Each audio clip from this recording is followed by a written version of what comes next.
प्यार मोहब्बत धोखा पावे जे दिल लगैले बा बुझतावे। प्यार मोहब्बत धोखा पावे जे दिल लगैले बा बुझतावे। कैसे भूल जाई दिहल गम बेरहम के जहाने के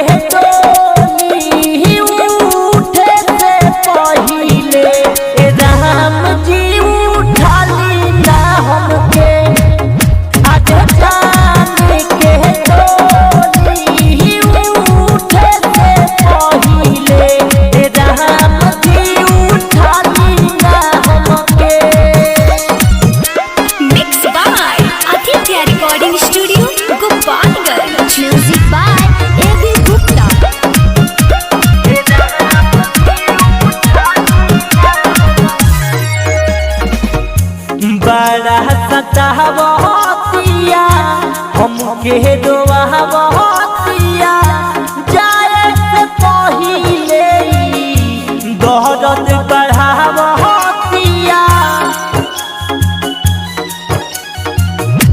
बड़ा सतावतिया हमके डोबावतिया जाए से पहिले दर्द बढ़ावतिया।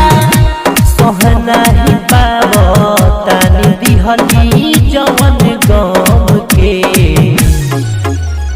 जहाने के डोली उठे से पहिले राम जी उठाली हमके। आज जाने के डोली उठे से पहिले राम जी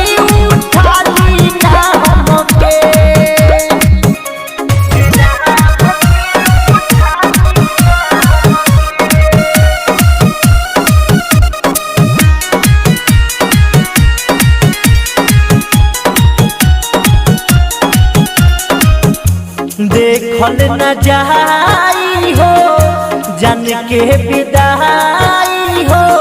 पहले पिया हमारा संगे तू बेवफाई हो। ए राम जी सुनी देखल न जाई हो जन के विदाई